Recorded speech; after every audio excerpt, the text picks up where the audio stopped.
بہت اچھا کر رہے ہیں الحمدللہ، اور انشاءاللہ اسی طرح پریکٹس کرتے رہیں گے تو آپ بآسانی افعال کے مختلف صیغے سیکھ لیں گے۔ دیکھیے آپ اس میں بعض وقت شیطان یہ کہتا ہے کہ آخر کتنی پریکٹس کرنا ہے، بس نہیں ہو گیا۔ لیکن آپ اگر گھڑی کو سامنے رکھیں تو مشکل سے ہم 7-8 منٹ پریکٹس کر رہے ہیں، زیادہ سے زیادہ 10 منٹ زیادہ نہیں ہو رہی ہے۔ آپ یہ بتائیے کہ کیا 10 منٹ کی پریکٹس 450 بار آنے والے الفاظ کے لیے جو قرآن میں آتے ہیں مہنگی پریکٹس ہے؟ کیا ہم اتنی قیمت بھی نہیں دینا چاہتے؟ اللہ کی کتاب کو سمجھنے کے لیے اگر 10 منٹ کے اندر ہم اتنے بار آنے والے الفاظ سیکھ رہے ہیں الحمدللہ، تو شوق سے کرنا چاہیے، محبت سے کرنا چاہیے۔ تو ہم نے سمع کے سٹائل پر 4 افعال سیکھے۔ ایک تھا سمع، دوسرا علمہ، تیسرا عملہ اور چوتھا رحمہ۔ ان چاروں کو یاد رکھنے کے لیے ایک سمپل ٹرک یہ ہے کہ سنے گا تو جانے گا تو عمل کرے گا تو اللہ رحم کرے گا۔ اچھی بات سنے گا تو جانے گا تو عمل کرے گا تو اللہ تعالیٰ بھی اس پر رحم کرے گا۔ سمع تو علمہ تو عملہ تو اللہ تعالیٰ رحمہ۔ ویسے یہ 4 ہی نہیں، اور بھی افعال قرآن کریم میں اور عربی زبان میں ان نمونوں پر آتے ہیں، یعنی دوسرے حرف پر ای، زیر، سامع، علمہ، عاملہ، رحمہ وغیرہ۔ اب ہم آتے ہیں نقطۂ تعلیم کی طرف۔ یہ بہت اہم نقطہ ہے آج کا۔ کسی بھی میدان میں کامیاب ہونے کے لیے عادت کا ہونا ضروری ہے۔ اگر آپ مثلا جسمانی طور پر فٹ رہنا چاہتے ہوں تو آپ کو ورزش کی عادت ضروری ہے۔ اگر آپ پڑھائی میں کامیاب ہونا چاہتے ہوں تو روزانہ پڑھائی کی عادت ضروری ہے۔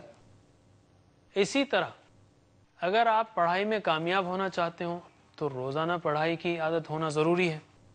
اسی طرح اگر آپ قرآن کریم سمجھنا چاہتے ہوں تو روزانہ قرآن کریم پڑھنے کی، اسٹڈی کرنے کی عادت ہونا ضروری ہے۔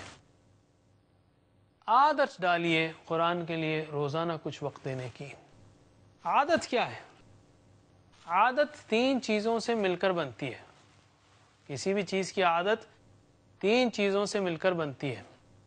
ایک یہ کہ نالج ہو، آپ کو علم ہو، کیا کرنا ہے، کیوں کرنا ہے۔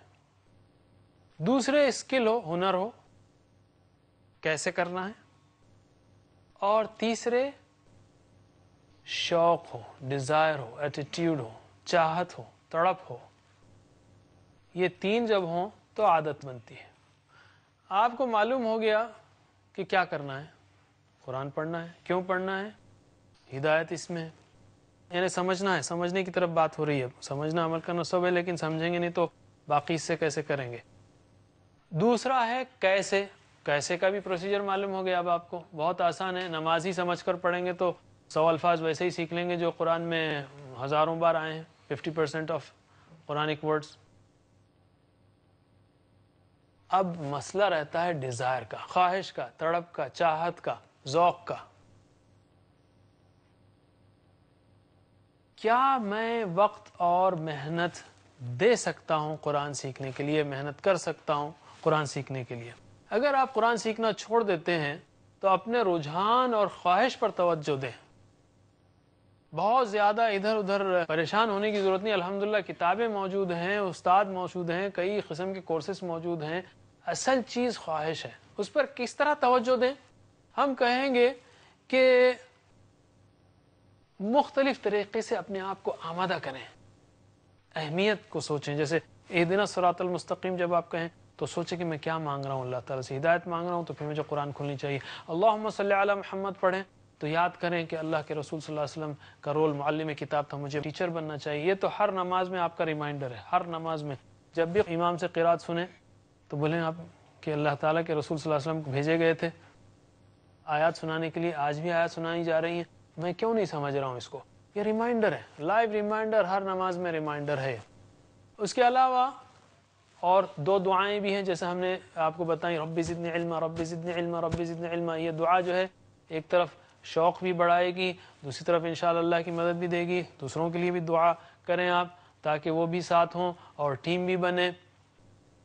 اگلے اسباق میں ہم نکات شوق کی طرف یا نکات خوف کی طرف ہم زیادہ توجہ دیں گے، کیونکہ یہ اصل چیز ہے، نکات شوق یا خوف، جو انشاءاللہ ہم کو مدد دے گی قرآن کے اس پروگرام کو، اس سیکھنے کے عمل کو جاری رکھنے میں.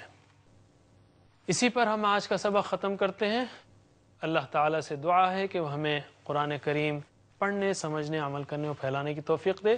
ناظرین، انشاءاللہ آپ سے اگلے سبق میں پھر ملاقات ہوگی. یہی نیت کیجئے انشاءاللہ کہ ہم اگلا سبق ضرور دیکھیں گے اور اس تعلیم کو مسلسل جاری رکھیں گے.